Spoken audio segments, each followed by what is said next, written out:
Challenging Republicans on Social Security, Biden focuses on Rick Scott. On Thursday, President Joe Biden used his support for Social Security and Medicare to make a strong case against Republicans. He was making an appeal to the senior rich Sunshine State as he moved closer to announcing his bid for re-election in 2024. Senator Rick Scott of the GOP is from his home state of Florida. Biden used this political opportunity to criticize Scott's plan to have Social Security and Medicare sunset every 5 years, as well as to make fun of Florida native and former President Donald Trump, who has declared his candidacy for president in 2024. White House staffers left copies of Scott's proposal on each seat at Biden's Tampa event in an effort to contrast the president with Scott. In his broad appeal for his initiatives to reduce health care costs, the president made reference to Florida's senior population, noting that it has the highest percentage of seniors of any state in the nation. He lost this demographic to Trump by 10 points in 2020, and he might try to win it back in 2024. Biden compared Scott's idea to his heated argument with Republicans at the State of the Union and promised to veto it. "I think it pretty obscene that the senator from Florida wants to throw Social Security and Medicare on the chopping block every 5 years. He took out a brochure outlining Scott's scheme and remarked, "So ridiculous you might not even believe it."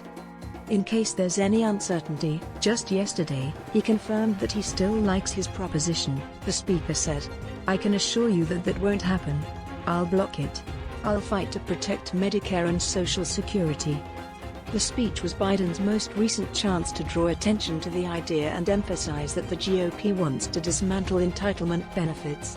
The Sunshine State isn't seen as a crucial part of the electoral map for a 2024 campaign by White House advisors, who are aware that the state has moved sharply away from Democrats, but rather as a place where they can highlight issues that dramatically rise in their polling, like Medicare and Social Security.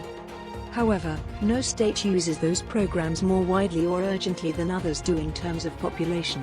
And Scott and Governor Ron DeSantis are the only two officials with whom they want to argue more on the programs. Prior to the event, a senior White House official told CNN, "We want this fight. We enjoy this battle." Before Biden's arrival, Scott released an advertisement attacking Biden and alleging that the president is to blame for Medicare cuts, concluding, "Biden should resign." On CNN This Morning on Thursday, the senator reiterated his criticism of Biden's visit, contradicting Biden's description of his program and labeling the president a failure. "Look at the issues that my state's residents worry about. He was the cause of inflation. Gas prices are due to him. He was the reason why our border was open. A spy balloon from China may be seen." Before taking any action, he let the situation spread completely across this nation. And his administration lacks transparency. White House spokesman Andrew Bates said in reference to Scott's advertisement that it just cements that congressional Republicans are attacking Medicare. The Inflation Reduction Act's repeal, which Scott is now advocating, would result in the largest reduction in Medicare coverage in decades. Rick Scott consistently demonstrates the president's position whenever he speaks. The wealthy individual who oversaw the largest Medicare fraud in history is once more protesting excessively, according to Bates. Focusing on how he differs from the GOP, Biden. Republicans reacted angrily to the president's choice to spotlight Scott's idea during his speech to Congress on Tuesday, accusing some Republicans of favoring changes to the well-liked entitlement programs. In a prior budget proposal, the Republican Study Committee also recommended many changes to Social Security and Medicare that would have the effect of reducing the program's payouts for elderly people in the future. That proposal and Scott's proposals were promptly shot down by Senate Minority Leader Mitch McConnell, who claimed that the GOP would not include a package that would have Social Security and Medicare expire within 5 years on its agenda. And Kevin McCarthy, the recently elected House Speaker, has vowed not to alter the initiatives even though he wants to make budget cuts in exchange for increasing the debt ceiling this summer. But that hasn't stopped Biden from campaigning, and it may give him a chance to boost his performance among seniors in the 2020 race, notably in Florida, where he trailed Trump by 10 points among voters 65 and older in that state in 2020, a larger gap than his 5-point deficit overall. Biden modified his earlier pledge during his remarks on Thursday. "I realize that a lot of Republicans, their aim is to slash Social Security and Medicare. Let me just state that if that's your nightmare, then I'm your nightmare." In the Inflation Reduction Act, which was passed last year, Biden expressly referred to provisions that would allow Medicare to bargain over the cost of prescription drugs. As a re-election strategy, he also attacked Republicans for trying to get rid of the Affordable Care Act for years and their initiatives to abolish the Inflation Reduction Act, promising to veto any such actions. Make no mistake, if they try to repeal the Affordable Care Act or raise the price of prescription pharmaceuticals, I'll veto it, Biden stated. Biden cited a number of bipartisan pieces of legislation, including the Infrastructure Bill, the CHIPS and Science Act, the PACT Act to aid soldiers who were exposed to hazardous burn pits, and laws legalizing same-sex marriage, in an apparent dig at Trump. Democrats and Republicans worked together to accomplish that. In reference to Trump's MAGA campaign slogan, Biden said, "I don't know why they don't acknowledge it, it's part of what's making the country great again." Later, he criticized Trump for adding to the federal debt, which took more than 200 years to accumulate. The last individual to occupy this job, he increased the federal debt, which took over 200 years to accumulate. He only contributed 25% in 4 years to the nation's debt, which dates back more than 200 years. The president's State of the Union back and forth may have been spontaneous, but the lines were very deliberately drawn to elicit a response, according to multiple officials, as seen by the trip to Wisconsin and the speech in Florida. The close advisor claimed to CNN that they stepped right into the trap. Extremes and chaos. The advisor giggled when asked whether that was how they felt about Scott and DeSantis, the most pandemonium, the most severe. Biden's competition in the state is not limited to DeSantis. Scott, a potential 2024 opponent. DeSantis, who may run for president in 2024, has been a harsh opponent of the Biden administration, particularly with regard to immigration policies.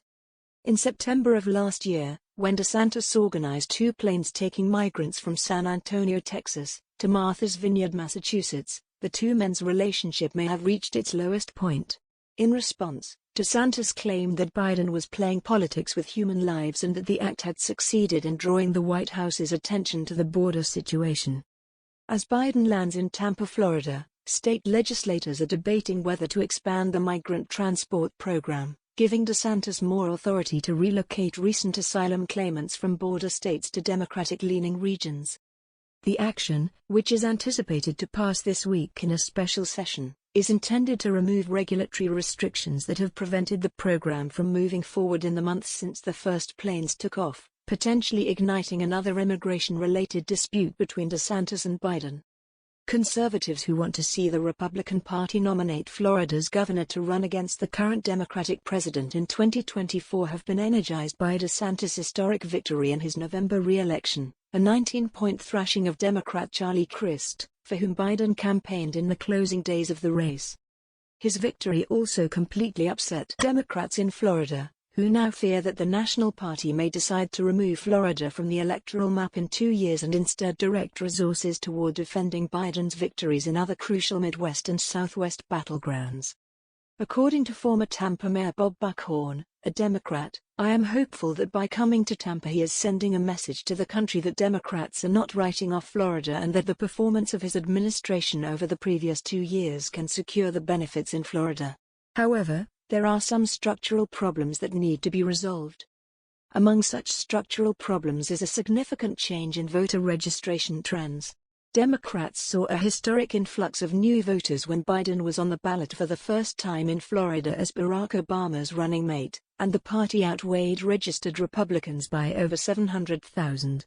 He entered the 2020 presidential race with a Democratic lead of fewer than 100,000 voters. Republicans now exceed Democrats in this place by about 400,000. In the meantime, Manny Diaz, a former mayor of Miami, abruptly resigned from his position as party chair, leaving the Florida Democratic Party without a leader. The party has also had difficulty raising funds in a state where running a campaign is notoriously expensive and challenging due to the state's extensive, multilingual media markets. The fact that Biden lost the Sunshine State to Trump in 2020 despite receiving $100 million from former New York Mayor Michael Bloomberg won't assist Florida Democrats' cause. But for Democrats to begin in 2024, giving up the state's 30 electoral college votes would be difficult.